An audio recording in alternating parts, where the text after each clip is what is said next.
바울이 이 베스도 총독 앞에 변명하여 이르되 이렇게 기록하고 있습니다.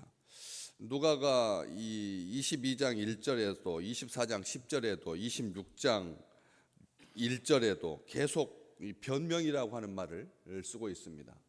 법정에서 변명이라고 하는 말은 사라진 지 이미 오래지요. 변명이라고 하는 말은 아이들이 유치하게 부모 앞에서 자기를 정당화하기 위해서 발뺌하는, 그게 변명이잖아요.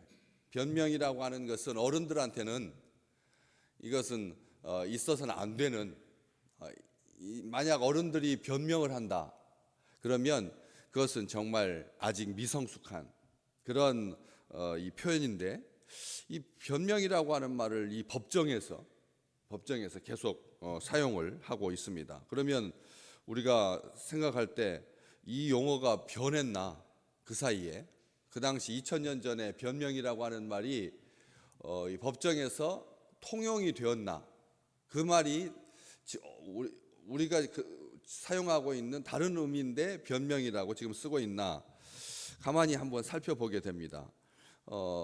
이게 거부감 없게 하려고 재판장과 그 다음에 이 옆에 밑에 뒤에 12절에 보면 배석자들 이런 사람들, 대제사장들과 유대의 높은 사람들, 그 사람들에게 거부감이 없게 하려고 이렇게 변명이라고 하는 말을 일부러 누가가 누그러뜨렸어. 논쟁하고 변호하고 이런 말 쓰지 아니하고 이렇게 했을까?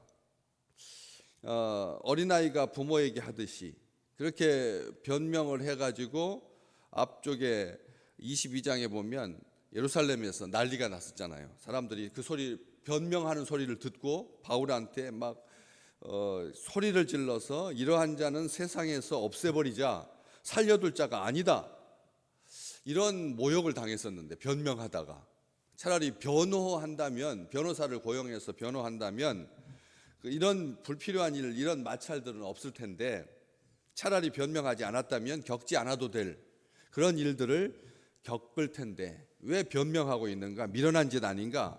도대체 무엇을 유치하게 변명하고 있는 건가? 그런데 오늘 가만히 보십시오. 8절 말씀에 바울이 변명하여 이르되 유대인의 율법이나 성전이나 가이사에게나 내가 도무지 죄를 범하지 아니하였노라. 이게 변명하는 것 같지는 않습니다. 내가 그때 정신이 제대로 박혀있지 않아서 내가 미성숙해서 이렇게 실수를 저질렀다, 이게 변명이잖아요.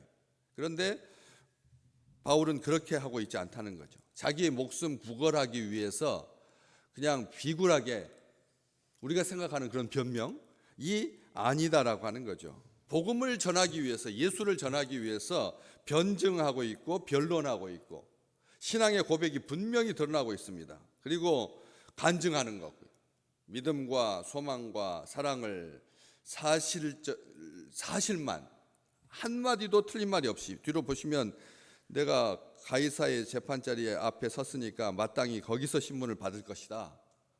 이 소송은 종교법으로 우리 동족들에게 재판을 받을 일이 아니다.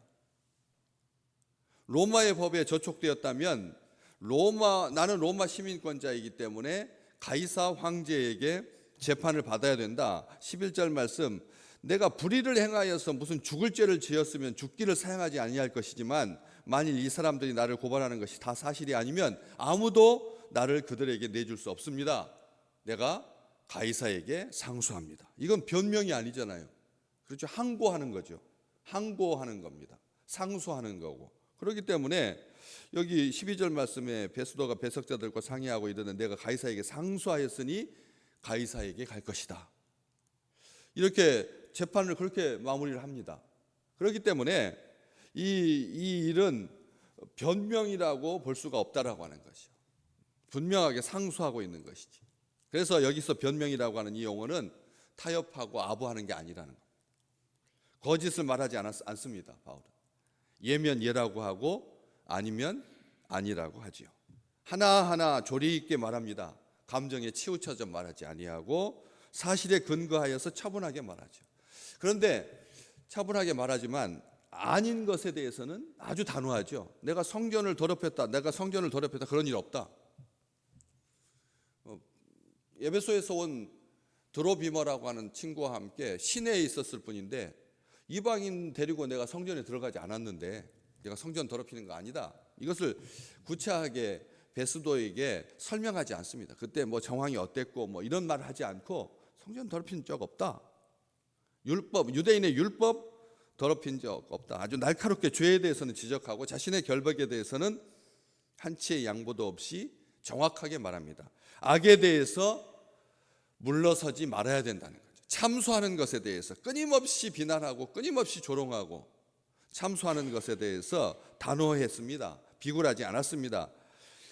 화려한 언변이나 지혜로 하지 아니하고 예수를 전하는 일에, 복음을 전하는 일에, 부활의 소망을 말하는 일에, 부활의 소망을 말하는 일에 대해서 그렇게 하지 아니하고 성령께서 입에 주신 것으로, 하나님, 우리 주님께서 분명히 약속하셨거든요. 네가 관리들에게, 제자들에게 주님께서 말씀하셨잖아요.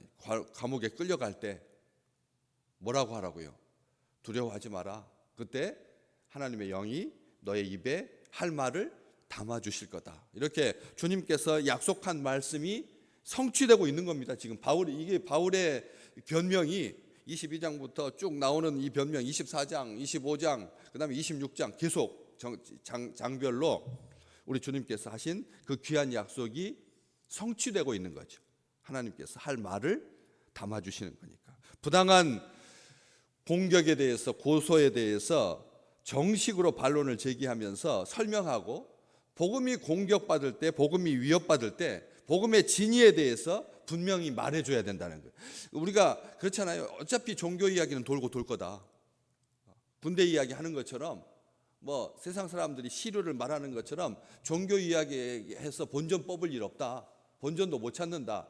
그래가지고 가족들과 아니면 친구들과 이렇게 이야기를 하다가 이 기독교 이야기가 나오면 아무 말도 하지 않고 그냥 기독교에 대해서 나쁜 편이죠. 싸잡아서 비난하고.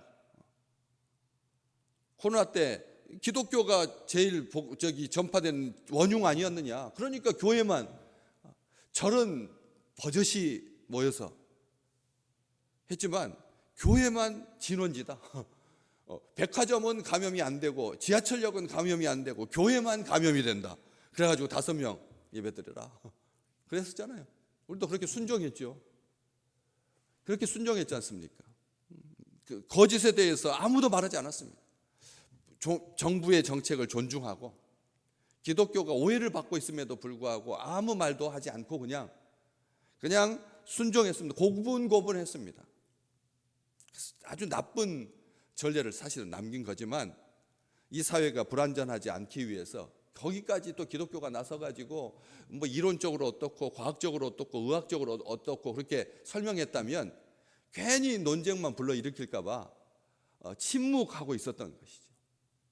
그런데 바울은 그렇지 않다는 거죠. 바로 잡으려고 합니다. 기독교가 누명을 쓰는 거죠. 예수 도당, 그들이 말하듯이 예수 이단, 아니다. 분명하게 말합니다. 평생 한결같이 그렇게 살아왔죠. 나중에 26장 다음 장 한번 잠깐 1절 보시면 26장 1절 보면 아그리빠 왕, 진짜 허수아비 왕, 그 아그리빠 앞에서 바울이 허락을 받고 바울이 손을 들어서 뭘 한다고요? 변명하고 있습니다. 변명하고 있죠.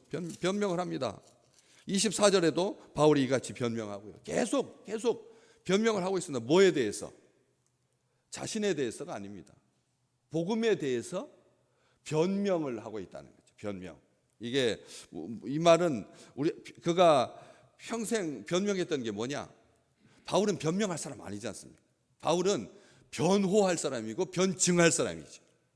능한 사람입니다. 그런데 변명했다라고 되어 있습니다. 뭐에 대해서? 예수가 그리스도라고 하는 것에 대해서. 예수가 그리스도다. 예수가 그리스도다. 예수가 답이다. 예수가 온 우주의 이 나라의 진정한 통치자시다. 입에 뺨에 침을 뱉더라도 이 한 가지는 양보하지 않아야 된다. 어린아이하고 말할 때도 세상이 심어주는, 사탄이 심어주는 말로 예수를 비아냥거리고 복음에 대해서 편견을 가지고 선입관을 가지고 있는 사람 많습니다. 많아요. 그냥 2단하고 3단인지 구별도 못하는 거니까 2단에서 하는 나쁜 것 가지고 바로 이번에 JMS 정명석이 이번에 누가 교주가 징역 17년 선고받았다. 기독교는 다 그 모양이다. 이렇게 말하는 것에 대해서 분명하게 말한다라고 하는 것이죠. 예수가 그리스도다. 부활의 소망을 가지고 있다. 예수 믿는 사람들은 하나님 사랑하고 이웃 사랑한다. 이렇게 말해줘야지 우리가 그냥 굳이 거기다 시간 들여가지고 귀찮게 우리가 변명할 필요가 있겠나 하고 참고 있어서는 안 된. 바울이 그렇게 하고 있으니까요.